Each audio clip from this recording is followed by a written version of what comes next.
Warren, want to say something? Thank you very much, Kala. Where is Warren?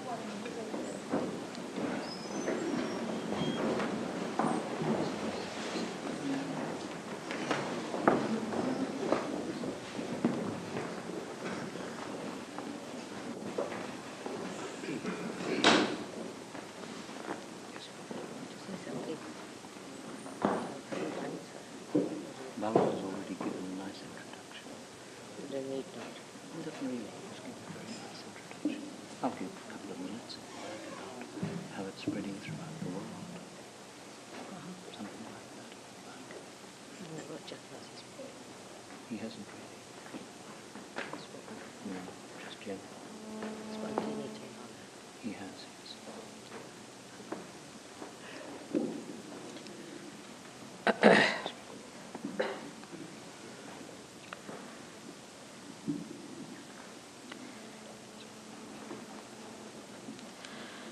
I thank all the Sahajyogis from Derbyshire and Birmingham for giving me this opportunity to talk to the seekers of this place.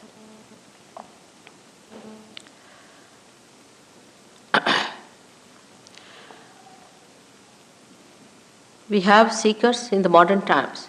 It's something very unique. We never had seekers before, at least not so many.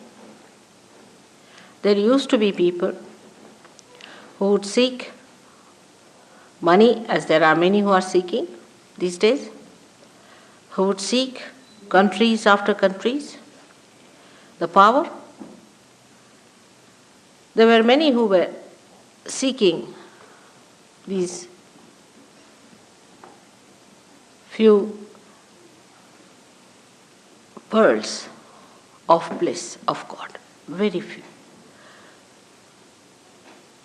The reason was the awareness, the collective awareness of human beings did not think themselves perhaps capable or perhaps needing some seeking. But today, it's such a beautiful combination that there are seekers of very high quality born on this earth. Those who are seeking are in masses. They are not one or two here and there, sitting on top of a mountain cave or something and trying to meditate. But there are so many who are seeking, who feel dissatisfied with themselves, with whatever they have. They think there must be something beyond. Those who feel that they have not yet found their meaning, those who feel they have to find the purpose of their life, those who feel that there has to be something higher than what they are into. All such people are seekers not of today, but of thousands of years.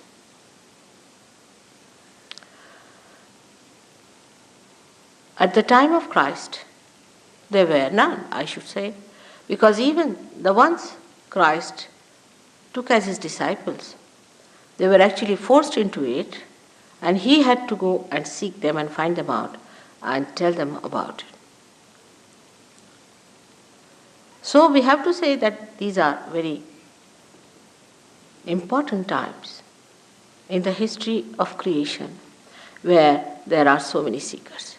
But the problem with the seekers today is this, that they don't know what they are seeking. They have no idea as to what to seek, how to seek, what to expect. It's an unknown area they are entering into. It's very unknown to them. And this unknown area which they are seeking is now represented by so many people. Everyone says, I am the one who will deliver the goods. Another one says, I am the one who can do it. Naturally, confusion is created. As it is, modern times are the times of confusion, great confusion.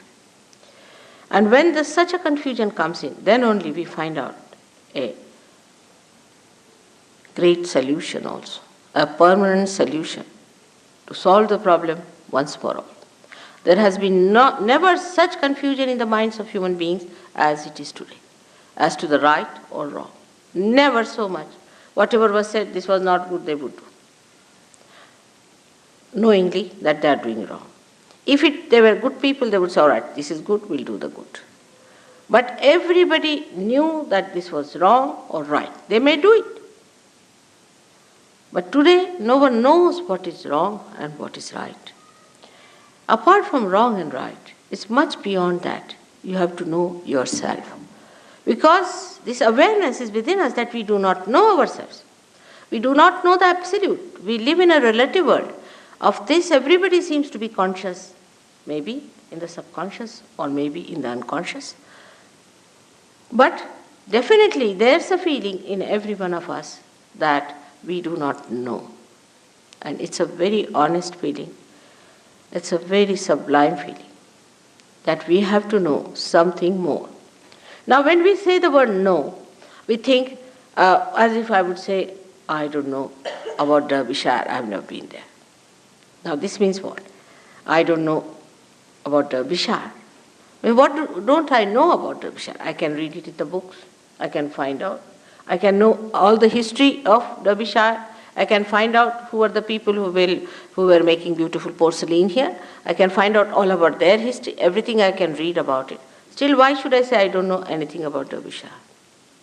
Because I have not been to Derbyshire before. I have not been to Derby.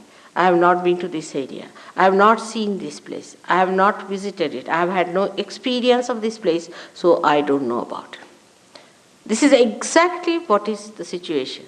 The situation is that we do not know about the divine. We have read about it. We have heard about it. So many people have written about it. Once they know there's an inquiry about it, they come out with books. Books after books, thousands of books they have written. How many of them are true and how many of them are untrue? It is impossible to find out because we do not actually know. Supposing somebody says that Duke of Bedford was born in Derbyshire. All right, how will I know? I would not know till I meet somebody who is really belonging to that place, who knows about it. In the same way, the knowledge that we have also about divine is very confusing. But this is not knowledge. This is never the knowledge. The idea of knowledge comes to us as if it is a kind of an answer to our inquiries which is rational, which we can understand intelligently through our intelligence. But now this area is beyond intelligence, beyond rationality. Beyond all that is limited is the unlimited area. All such unlimited areas can be only known by experience of your awareness. Now this one should understand is a very delicate thing, how to know something, an experience of our awareness. Not an experience, you suddenly see a light, so it's an experience. I mean, you can always see a light. It's so great. The people feel about it that they have seen some light suddenly sparking before them. Nothing so great. There could be some areas from there a sparking can come and maybe it is of no use to you, but just you might feel that you have experienced. So one must know that seeing is not experiencing. For example, a dog sees this instrument. But what does he know about it? He sees it.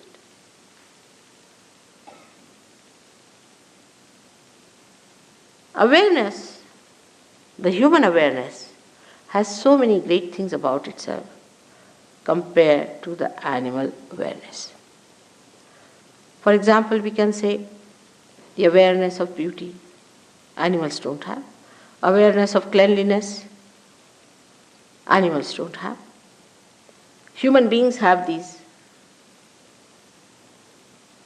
built within themselves. They can feel it. They can feel it on their central nervous system.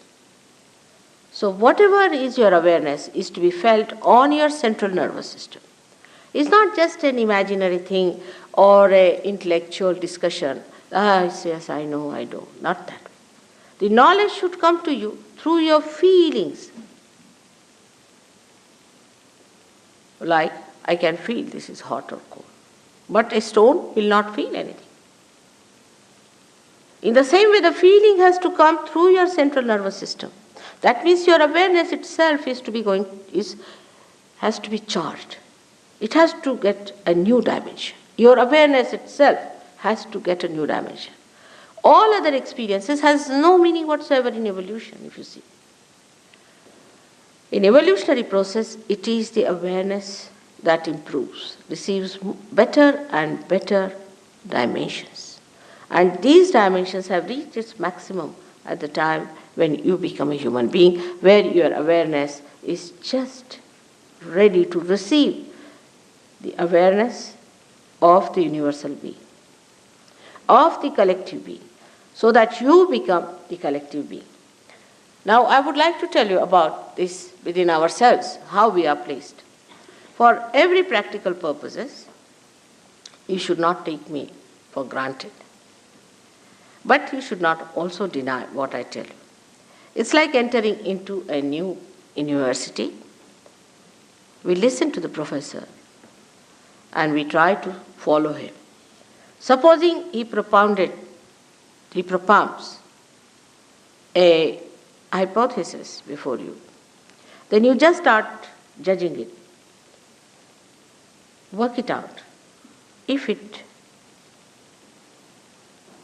is true, then you call it a law.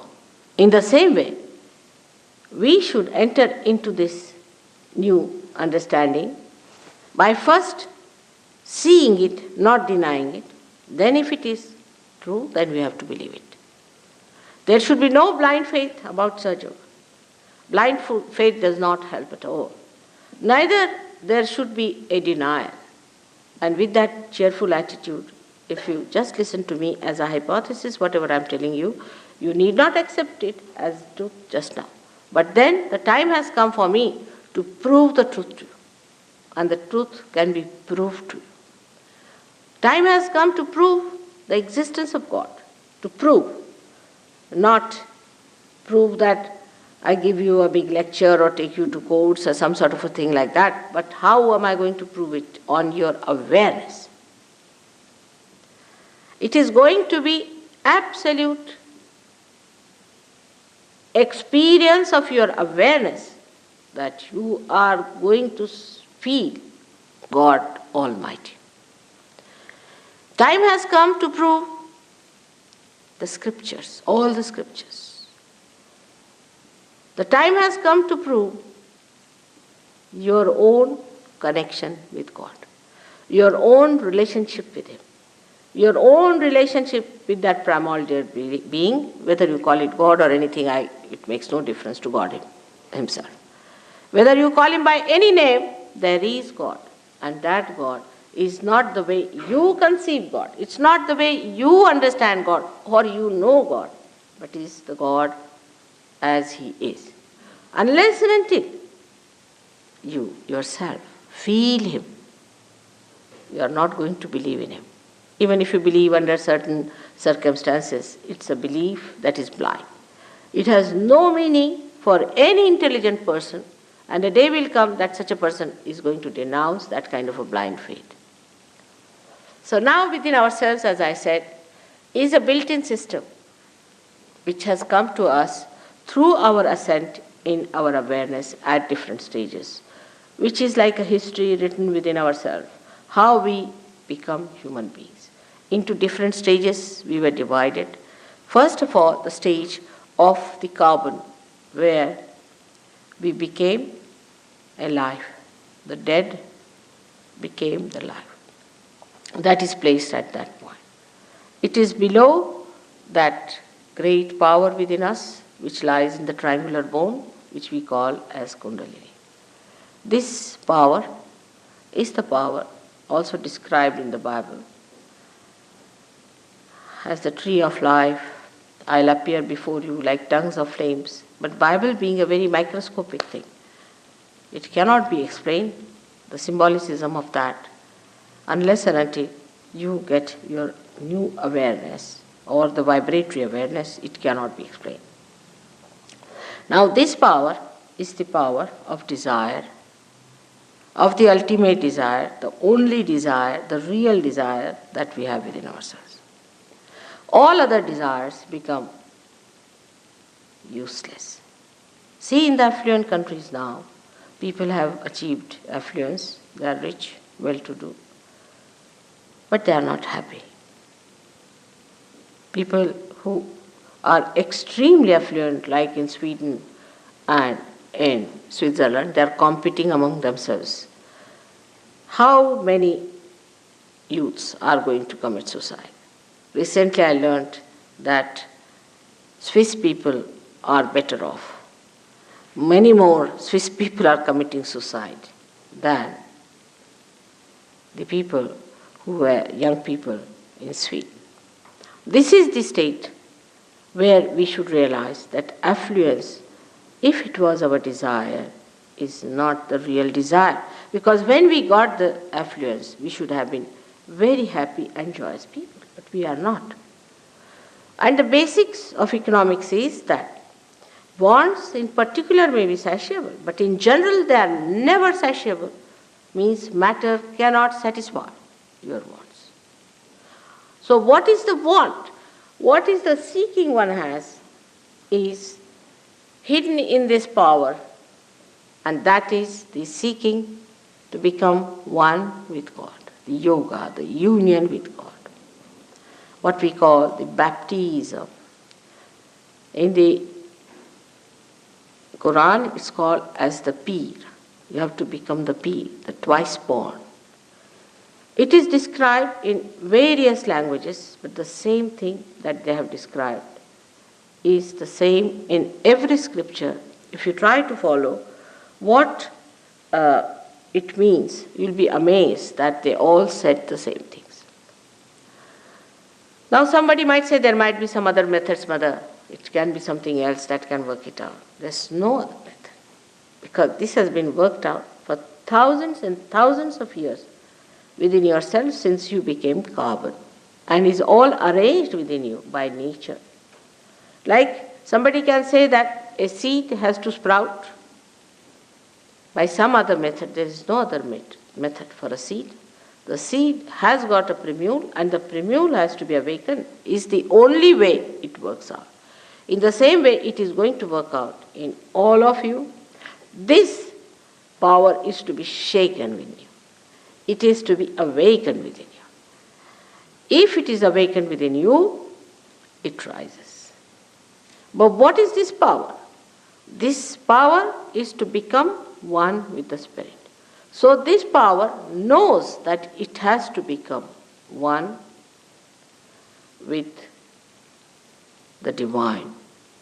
Now, we have so many other desires, so we should say, how is it related to that?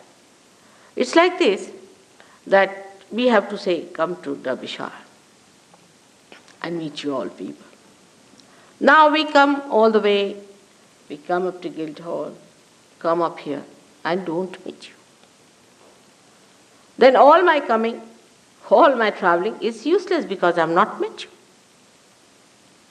It has no meaning whatsoever. In the same way, all other desires are just to accomplish this desire, the ultimate desire, the desire to become one with the divine. Lots of things can be said about Kundalini.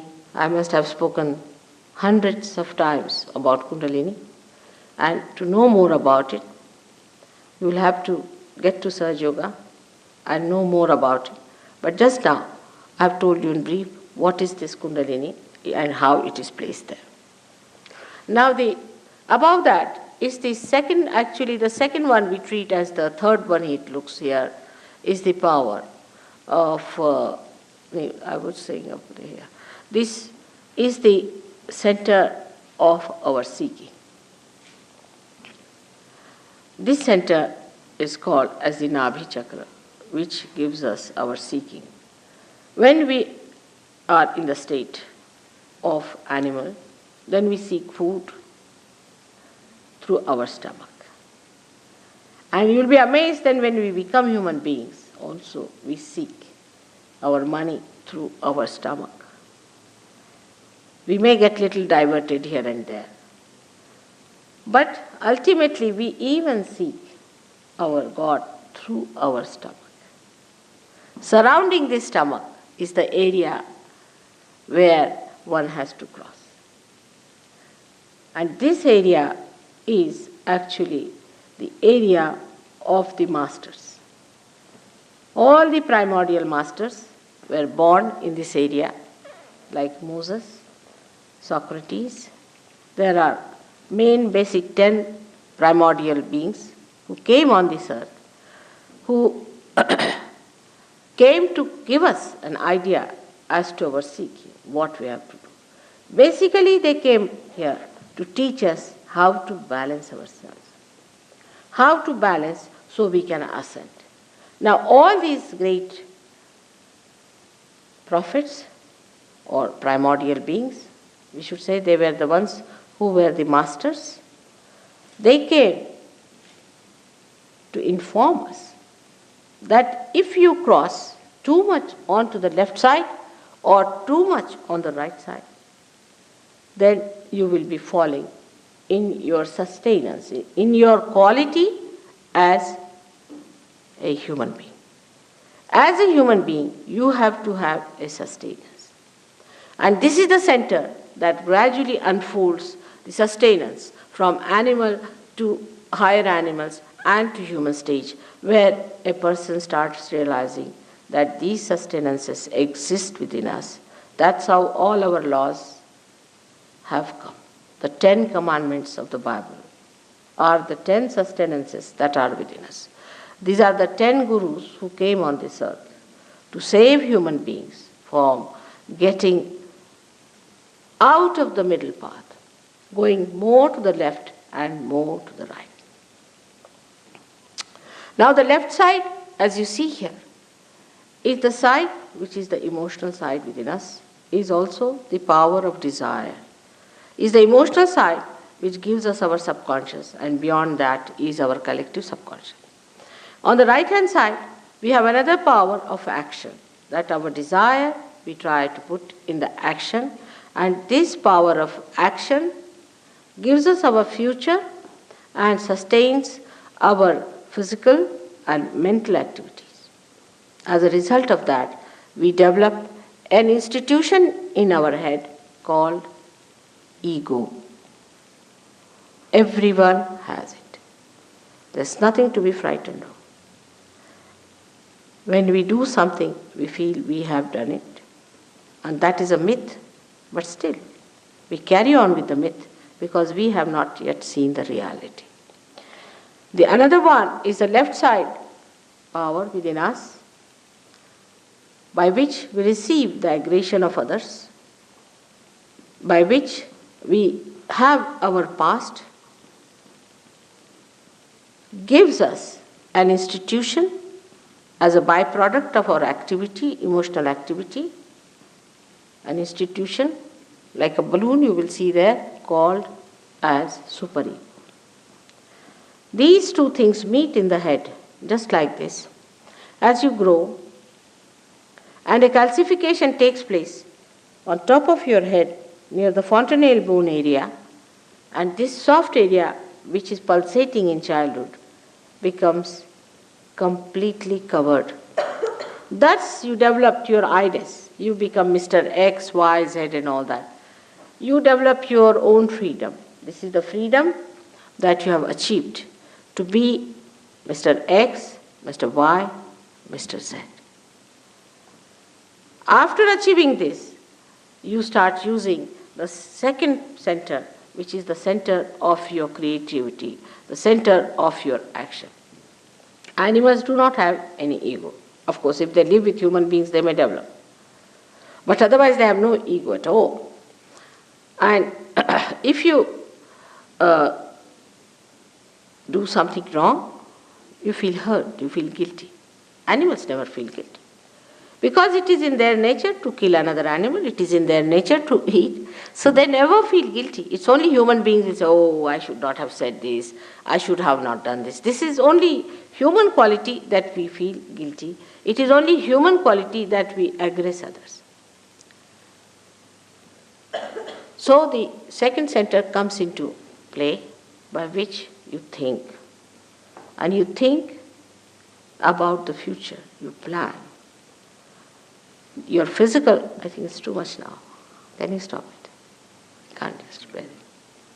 Better stop the light, it's too much. I've been having this all through, it's too much. And you think, for that thinking you require energy. And this energy you get from the cells of fats that are in the stomach, which are converted for the use of brain. And when this conversion takes place, this poor center has to work very hard. When you think, this center goes into action. It has to work very, very hard for one work only, and that is to look after the supply of fat cells. There's too many lights there. Can you put off these lights? Just on. Can you please put off the strong overhead lights? No, these three. These three just here. Just these three here. Or this series here. Thank you. Still these are very nice. These three, if they can put off, will be better. No, these three. These three are too much. There's no need at all. There's three. What is that? I can see me otherwise. Can you not see me? It's like, you feel like shooting. So this center, that is what we call the Swadhisthana center, is a center that gives you your future, energy to think of your future, your planning, which gives you energy to bring forth the manifestation of the physical labor or physical exercise or physical work. This poor center has to work for one work, to convert the fat for the use of the brain. Now, if one center which has to do many other things starts doing only one work, all other things are neglected. As a result of that, you develop problems because it has to cater to your liver, to your pancreas, to your kidneys, to your spleen. And once it goes into action for one channelized work, it gets programmed for it. And then it cannot take care of these things. That's how you develop a bad liver. You develop a diabetes, kidney trouble, blood pressures. Also, you develop a very serious disease called blood cancer. Now, Sahajyoga can cure all these troubles. It's only physical. But it can cure even physical troubles, because if this center is brought to its normal behavior, if it is made to behave in a very normal way, you can easily cure all such diseases which come out of your overactivity, overthinking, over-imaginativeness. It's a very dangerous thing to always think about the future. For example, now we are here sitting down, we should be comfortably sitting down and talking to each other. Instead of that, we are thinking, what am I going to go do tomorrow, or what am I going to do when I go home, how am I going to cook, what am I going to eat, or how I am going to take my train. All these futuristic behaviors lead you to a very funny personality. You become so futuristic that you forget the past. I met a gentleman who forgot even his own name. He forgot the name of his father, he forgot the name of his mother, and also to the dismay of his wife, her name. And she started crying. She said, now what to do? He's forgotten everything. Now he is in a futuristic area. He just knows the future. Then he was to be pushed back again into the center. Then gradually he started remembering. Then he told me that he's chairman of one of the councils of a big district place in India. And he said he was. He said, no, I am. I said, that's good. That's better. Now you are in that state where you say, I am.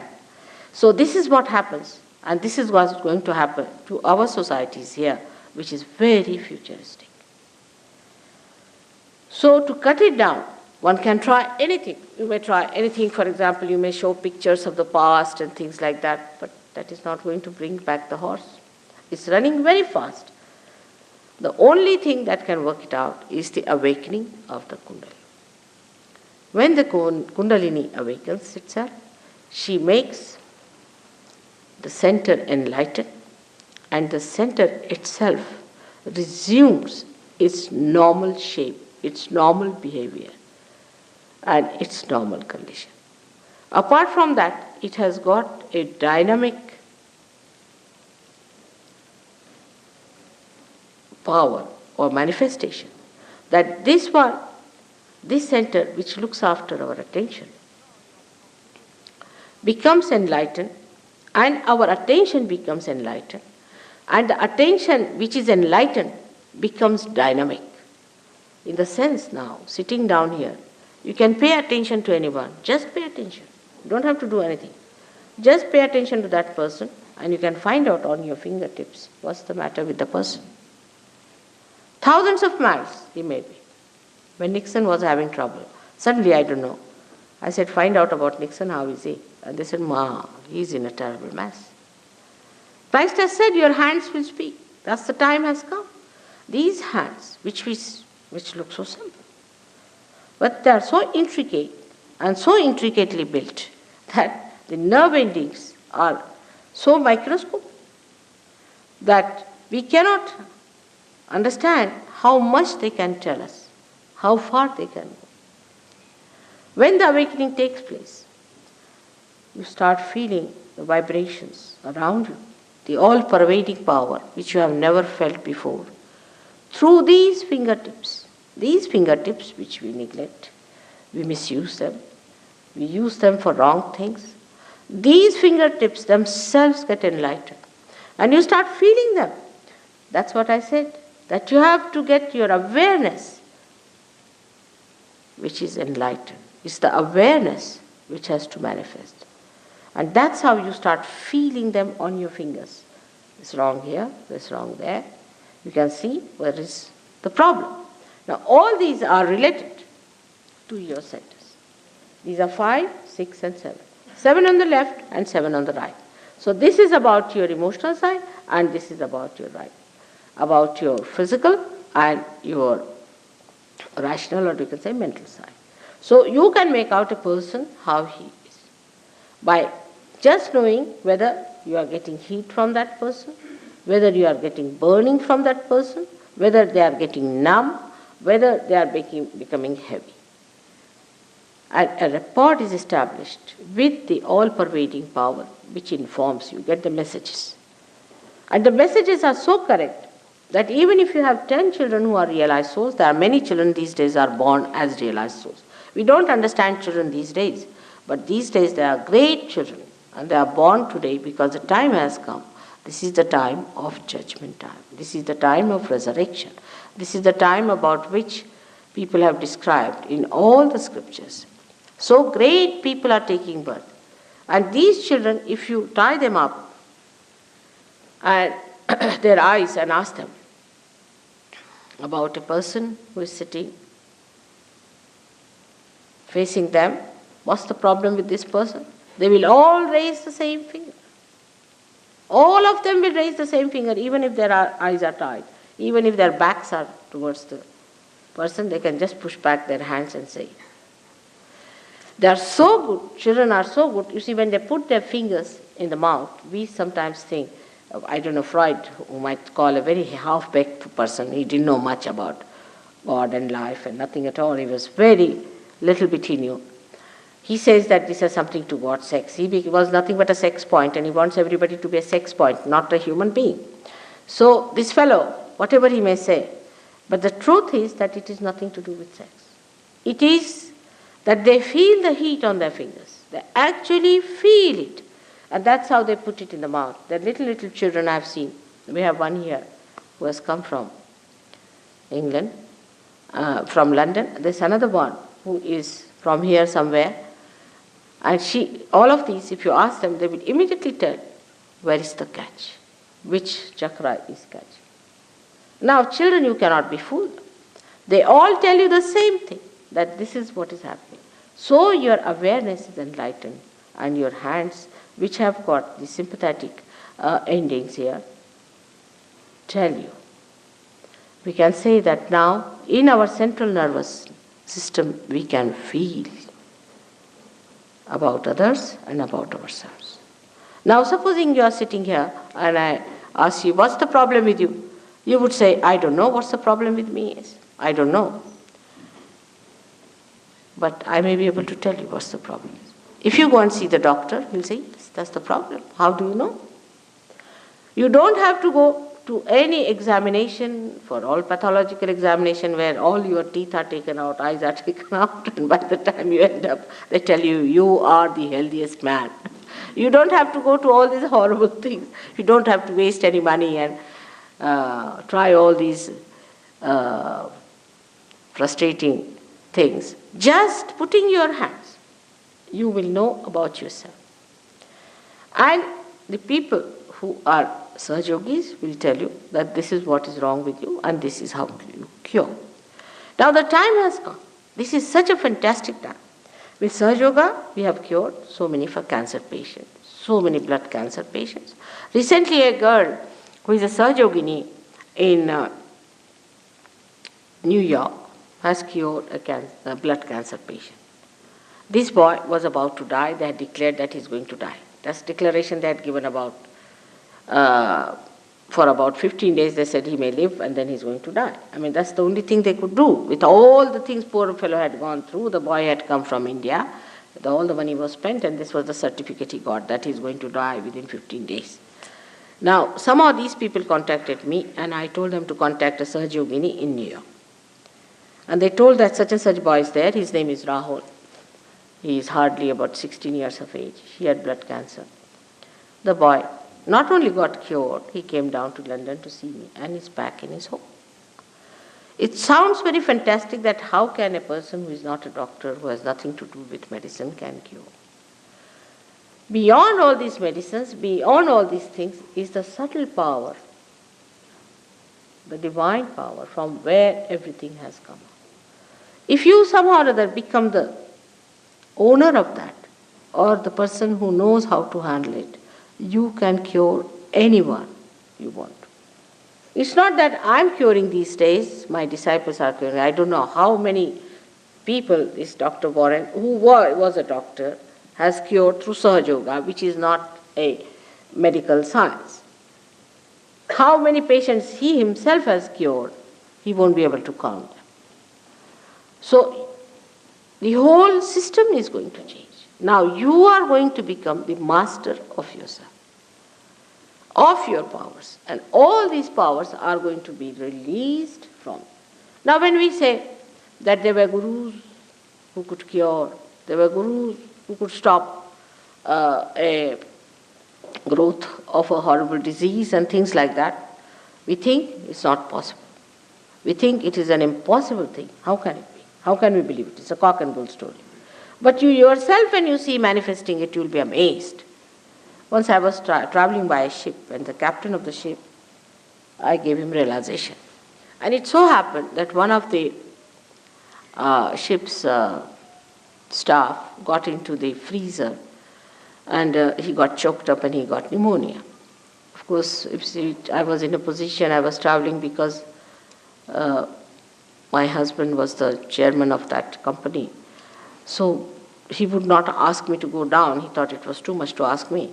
I said, all right, if you don't allow me to go down, you better go down to the spot where he is. Don't send any SOS to call a doctor or anything. You just go and put your hand on his chest for about 5 minutes.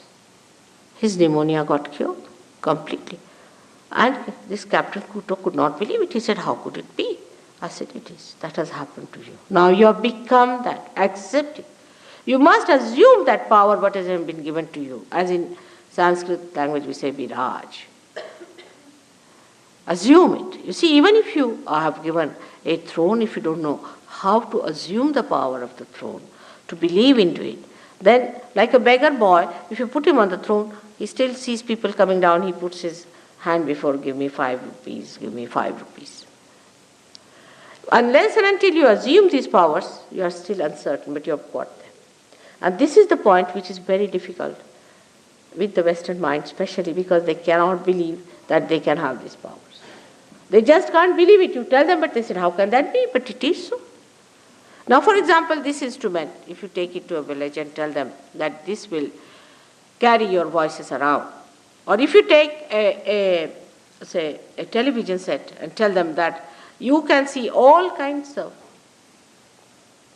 cinemas, or we can say a drama and play or music out of this, he's not going to believe. He'll say, this box, this looks like an ordinary wooden box. But when you plug in, it shows its power. In the same way, what you look at human beings as something very, very ordinary, mundane thing, for us we take it for granted ourselves. We don't know how glorified we are, how great we are, how God has created us with such difficulty, with such care, with such love, for a very special purpose, that He wants to bestow all His powers upon you. He wants you to enter into the kingdom of God and to enjoy His blessings, His love. It is something that we cannot believe. We are so frustrated, we are so disgusted with ourselves, with our societies, with everything. But it's not so. It's not so. It just has to happen. You are just to be plugged in to the mains, and it works, and it works. It has worked. It has worked with thousands, and it should work with you. But the absurd ideas people have, which is the conception they have, that you can pay for it. I mean, how can you pay for anything that is living? Have you ever paid anything for that is living? Like, have you paid anything for getting a fruit out of a flower? Can you pay to the flower, all right, I give you £1, give me a fruit. Will it work out? It's that absurd that you cannot pay for the living God. You cannot pay for the living experience, and you cannot pay for the evolutionary process. It is spontaneous. It is within ourselves. It works out. For we understand money so much that we can't understand that is free. Though we have got so many things free. So many things we have got free. Still we don't understand the importance of free things, because we think whatever is free cannot be great. Actually, all great things have to be free, otherwise we won't exist. We won't live. If we didn't get air to breathe freely, we will not exist. If it happens sometimes in the aeroplane or someplace, you should see. Then people realize the importance of those free things which we take it for granted. So, one has to understand the conception that we have about God, about achieving Him, about getting into ourselves, is also faulty. We think that supposing we stand on our heads, we'll get it. I mean, standing on our heads, if we can get God, then in all evolutionary process, they should have stood on their heads. Or we think that by running these races, we'll get it. Or by eating this kind of food or that kind of food, or by doing this or that, we'll get it, is wrong. But then you may ask that why all these people in religion said that thou shalt not commit this, thou shalt not do that. They said it because these are the things which are required for our sustenance, for our balancing as a human being. We lose our balance if we do not do these things. We have to have the balance. That's why it was said, don't do it. Human beings have a capacity to go to extremes. I mean, you tell them something. I've known people.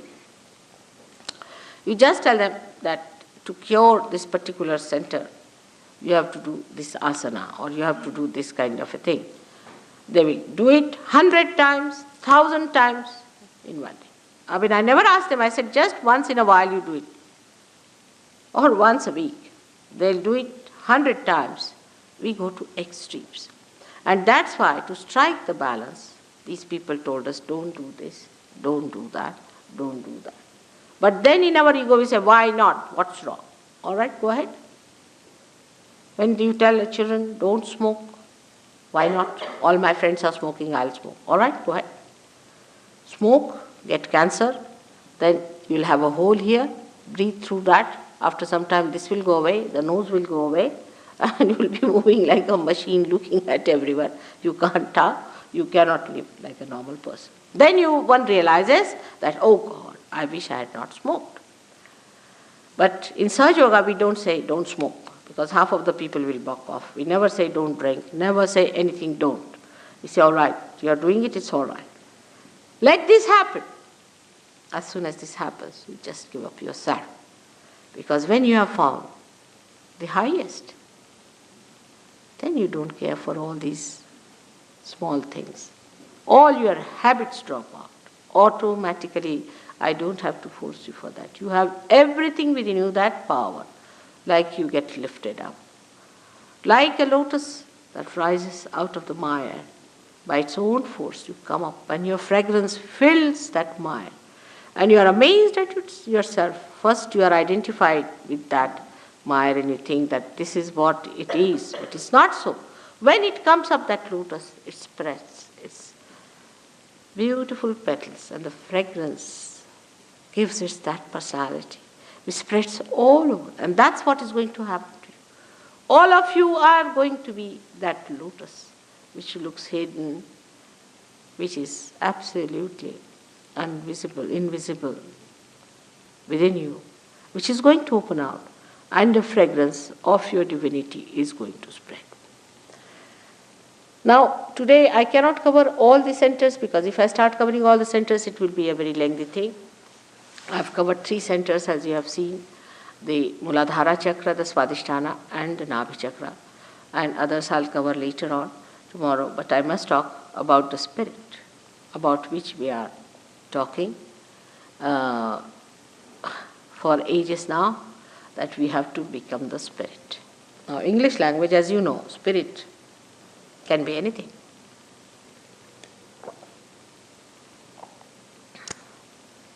It's a very ambiguous word.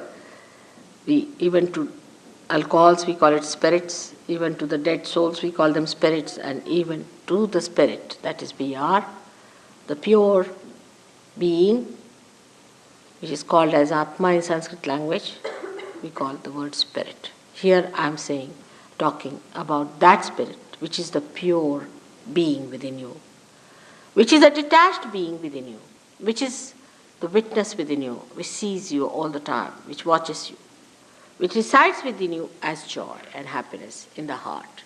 It resides in the heart. This spirit is not in our conscious mind, is not in our central nervous system, is not under our control. To give it an analogy, I say that the left side within us is like the brake, and the right side is like an accelerator in a car. Now, in the car, we are learning driving, sitting in the front seat, and there is the master watching at the back and seeing the whole play. Now, what you do is to go to the left, means sometimes you put the brake, sometimes you put the accelerator, make mistakes, and then you learn how to drive. That learning how to drive is the wisdom part of it, which comes to us through balancing our lives. Balance is the most important thing to begin with. But even if you don't have balance, I have seen in Sahajyoga very imbalanced people get into the balance. Now this balancing, left and right, or say of the brake and the accelerator, gives you a position where you can say, now you have mastered the driving. But still there is the master sitting at the back. Then you become the master. The master is the spirit within you. You become the spirit and you start watching yourself as a driver. The whole thing becomes like a play, like a drama. That you separate yourself and start seeing everything happening before your eyes. Everything happening just like a drama outside you. And you are not the part and parcel of it. So you enter into the area of your axis and the periphery loses its impact on you. You become a person who is silent, blissful, quiet, and sees the periphery, the movement of the periphery, but you are not in it. That's how you become the master. That's how you become the prophet. But Sahajyoga today has a power to make the prophets out of the men of God, and these prophets will have power to make others prophets. So says William Blake, the great poet of this country. And that's exactly what Sahajyoga is. He predicted it 100 years back, and today if you come to Sahajyoga, you'll be amazed what you are. Whatever he has predicted about England being the Jerusalem of tomorrow, that tomorrow is today. This country of yours, England, which is so far, I don't know if people understand or are aware of what this country is, which is the heart of the universe, which is the most important part of the universe, has to become the Jerusalem. For that, the Englishmen have to come out of their inertia to see what are their potentials, to rise up to that point, and that's going to work out. It's already is working very well in London. Of course, we can't have too many people because plastics can be produced in the machines in thousands. But if you have to have something living, it takes time. But once it takes time, once it comes to its maturity, I'm sure this great country is going to assume that status of becoming Jerusalem, the place of worship, where people have to come to worship. It's very surprising. Things are happening with Sahajyoga. The flower daisy, which never had any fragrance, if you go and see now, is having fragrance. Most of the English flowers had no fragrance. They were known by that. Most of the flowers are now having tremendous fragrance. You can see for yourself. All these things are working by nature, are worked out, they are coming. What about human beings? Where are they? What are they doing? Where are they lost? This is a very sad thing. I came to London just by chance, I should say, or maybe that is prearranged. My husband got elected to this job, and he had to come. And this agency of the UN is only placed here. It's in England. It's nowhere else. You have only one agency of the UN. That is in England, for which my husband got elected, and so I'm here. Otherwise, I don't think I could have come here like a guru, because I don't have any other interest but this. And I could not have come here otherwise, because uninvited I would not come to a country. But I came here as an invited person. It's all working out. Only you people have to work it out yourself and understand not only the dynamism, the vitality, but the greatest importance is that at this point you are standing on the verge of destruction or construction. And the English people have a special place. They have to rise up to it because they are the cells of the heart. I'll have this lecture tomorrow again. I hope you'll come and make it comfortable. Sorry for my throat, I've been speaking day in and day out every day. Thank you very much. If you have any questions, I would like to answer them.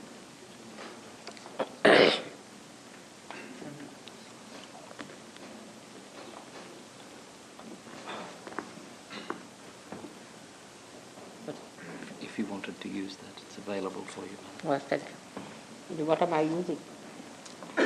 Is it not? This is not, is it not? Yes, it is. Yes, it is. But this is additional, is it? Thank you.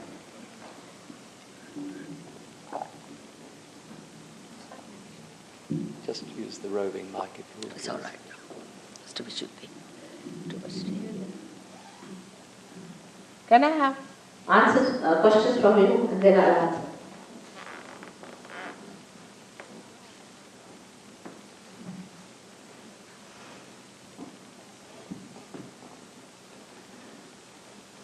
Yes, please. You know, you said you could cure when you got self-realization. What sort of cure? Because mine was death. Could she brought back? You said you could cure with after self-realization. His problem is that somebody has died. Your mum's dead.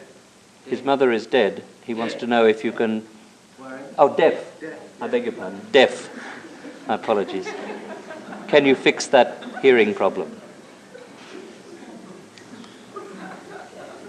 You see, this question is such that it makes you feel that I am a person here to cure everyone. You are sadistic.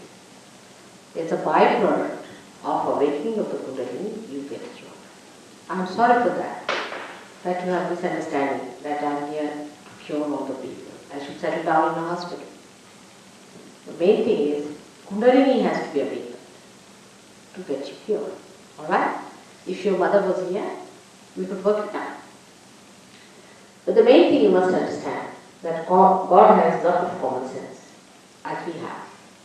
And He is only interested in such lives as we are, which will work out His work. Those who are, say, very sick people, extremely sick, can get cured in a second. You will be amazed, I tell you. Our President of India, he went to America for his treatment when the earthquake. And he was going back to India.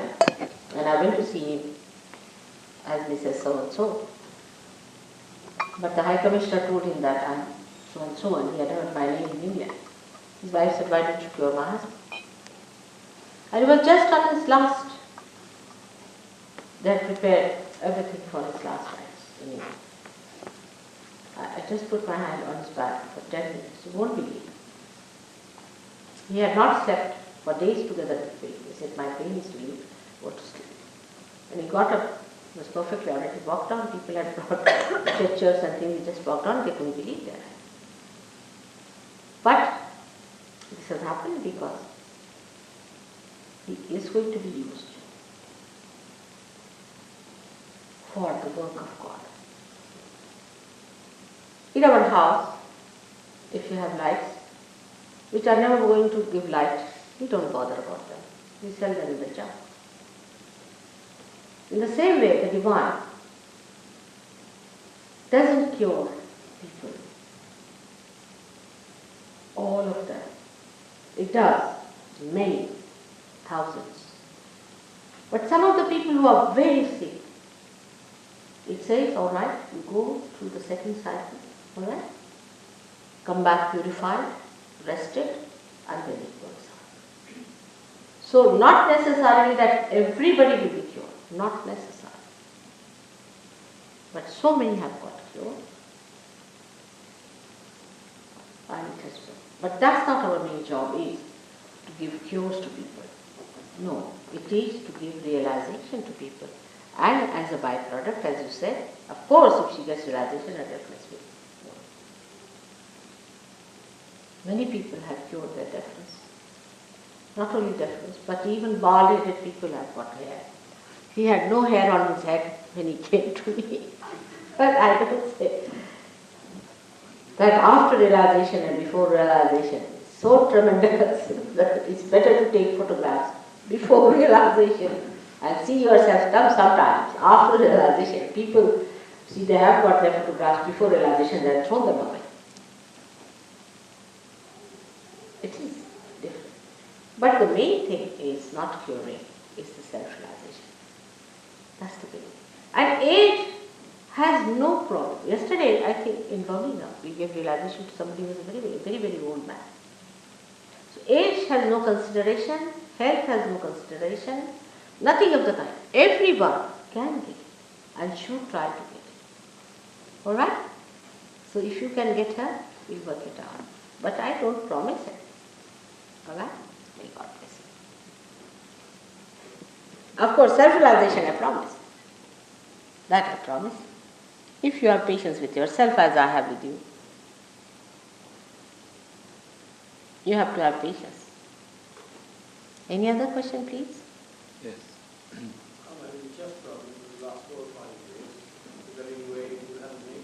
What is the problem? I've been having chest problems.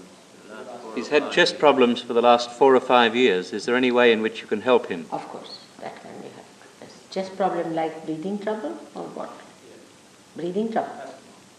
Is he an Indian? Asthma. Asthma. Are you an Indian? Yes. Indians, they take so much bath. They still think they are in India. Every day take bath in the morning and then go out, isn't it? That should not be done. This is England. We should take bath in the night. We should live like English people. Get great bathers. Indians are great bathers. You see, they must have a bath every day. Whether it is 0 degrees or minus 12 degrees, they must have bath. You see, it's a habit formation they have got. They don't feel all right without a bath. And that's how they develop. But in any case, we'll cure you. Ask them, all right? It's not so difficult. But one should not take too much bath in England.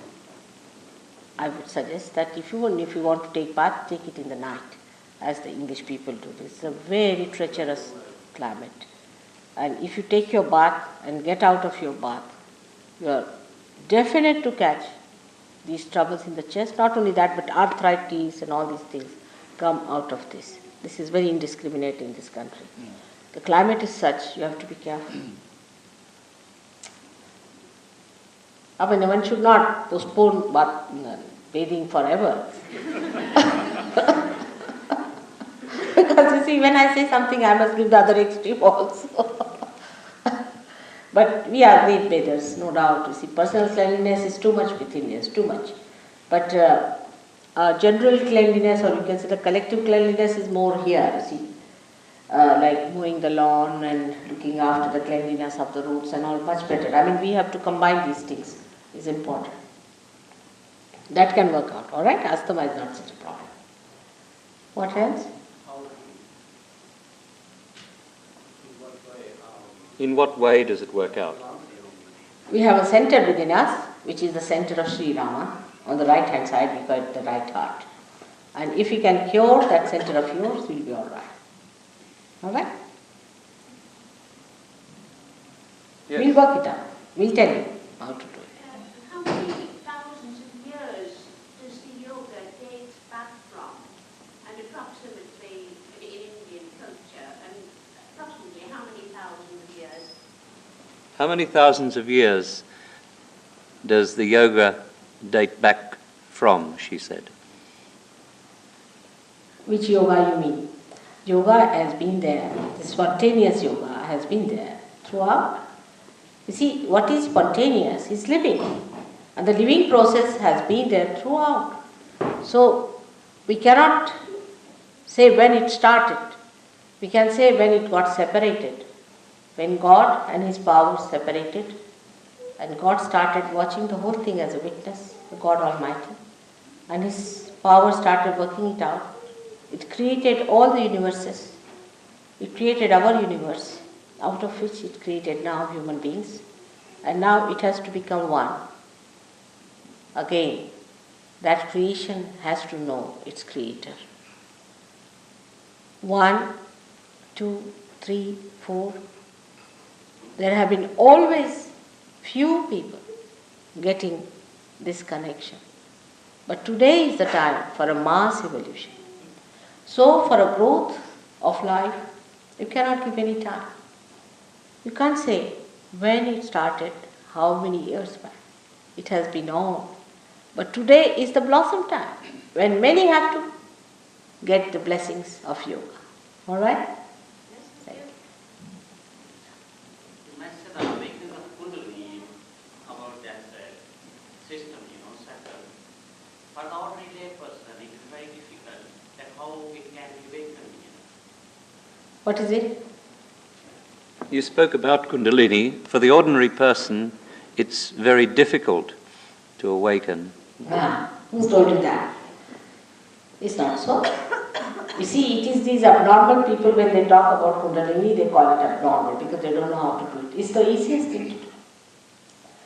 It's the easiest thing to do if you are an awakened person. Even a child can do it. It's those people who say that Kundalini is very difficult are the people who have no idea of Kundalini at all. They are not masters. For a master, what is difficult? And even an ordinary can become a master. Then what is difficult?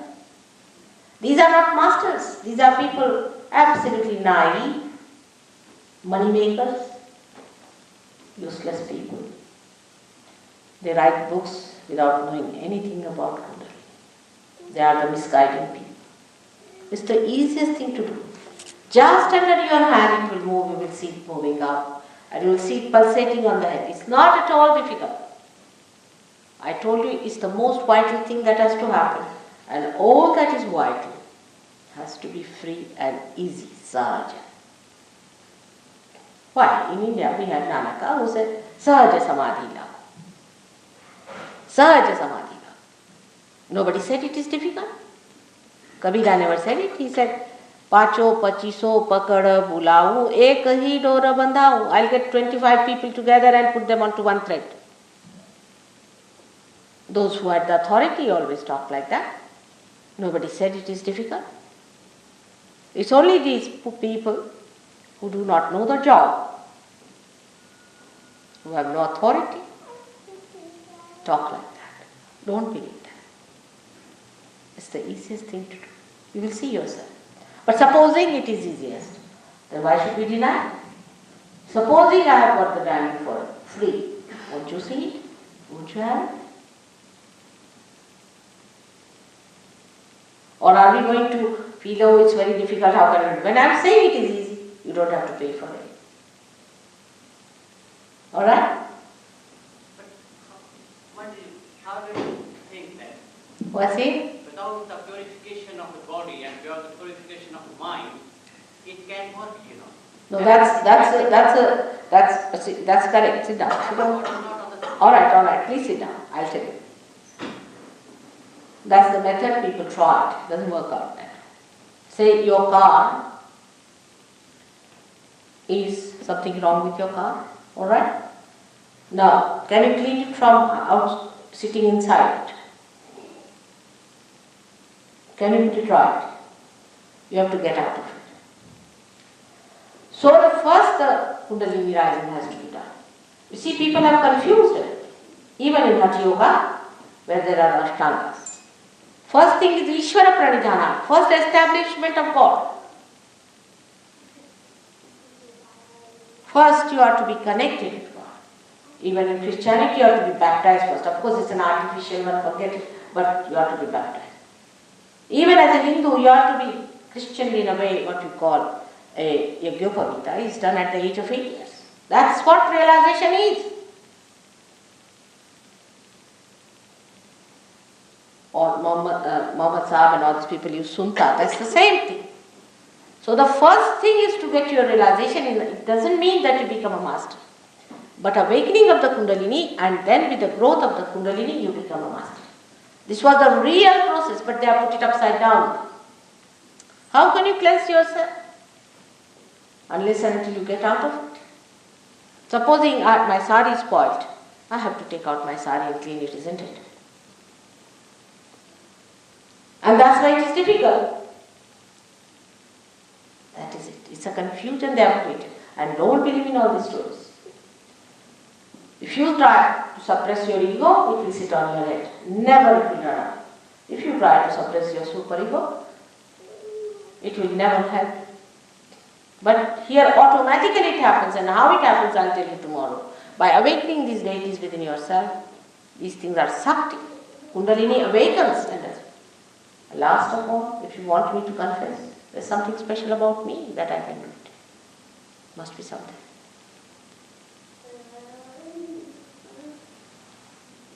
If you don't crucify me, I'll say that much, not more. You better find out. Otherwise, first thing you will do is to crucify me. I don't want it anymore.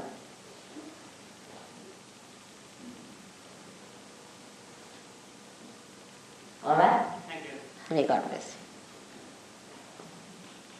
you. Yes, my child. Mother, how can we help ourselves and help each other to open out our hearts and become more connected? It's not any surgery needed for that. In Sahajyoga we have techniques, divine techniques by we open our heart. The confusion is on another line also, and this confusion has led us into problem. You see, the confusion is about how our relationships should be to ourselves, to others, and to the society. There's a big confusion that started long time back. When the Smritis were written, or we can say when the religion was practiced, it was just the other way around. We started with everything. And that's how we have lost that capacity. The attitude towards ourselves should be that we should try to perfect ourselves. It's absolutely tyrannical attitude. I mean, when I try to perfect Sahajyoga, I'm tyrannical towards myself. The amount of work I take out of this body, the amount of exertions I can put in out of this body, the stretching of my complete patience to a great extent, I've worked it out. I mean, normally, people get just clenched up, oh mother, this is too much, we can't bear. You've seen it yourself. But you have to be really tyrannical to perfect yourself. That should be the way we should work it out towards ourselves. And towards others, it should be an ideal relationship. Like, now you have a brother, he's your brother. It should be ideal. If he's your father, he should be an ideal. But such a confusion, the more enlightened so-called you become, the more elevated you become. The confusion is, who is your sister? Who is your mother? Who is your father? Then the relationship between the Sahajyogis also becomes confused. You are Sahajyogis, you are all prophets. You must respect it. You are all prophets. You speak the same language. You have to love each other. It's not rational, it has to happen to you. Because the relationship has to be established. That relationship, that ideal relationship. So many people now, you have known that, get angry with me whether you are too patient with the surgeries. But they are my children. I have to perfect myself. And my relationship with them should be ideal.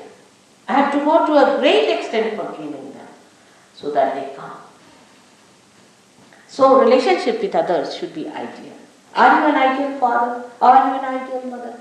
Are you an ideal sister and a brother? Are you an ideal citizen towards others? But the society has to be pragmatic. The society has to work it out pragmatically. And the pragmatic working out comes by changing. Supposing today, I would say that for India, we don't need vegetarianism. For England, we need vegetarianism. It's all pragmatic. The society has to be pragmatic. Here we are pragmatic about ourselves. Not about the society. We are pragmatic about ourselves. Everything works out. What's wrong?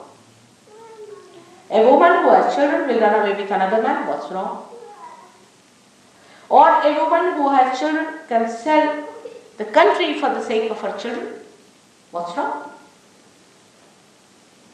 So this confusion within us creates this problem, and that's how we do not know how to open out ourselves. If we could get rid of our confusions, it could be alright. It can be done through surgery. All these confusions have been created by half-baked people, I will say. There's nothing wrong with the incarnations, with the prophets. Nothing wrong with it. They are perfect people.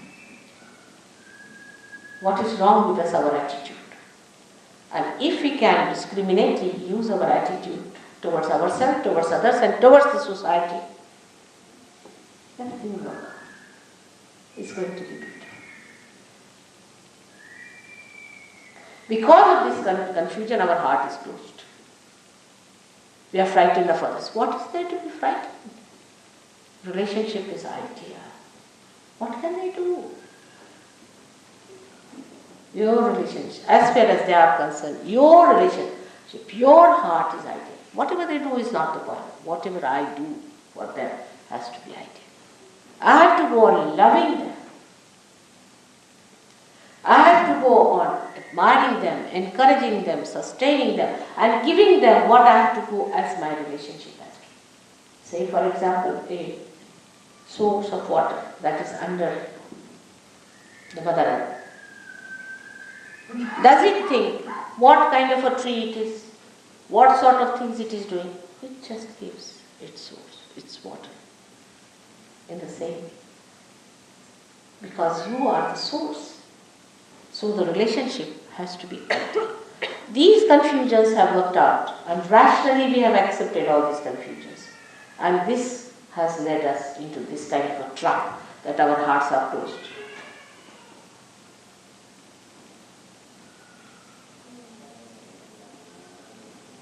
All right?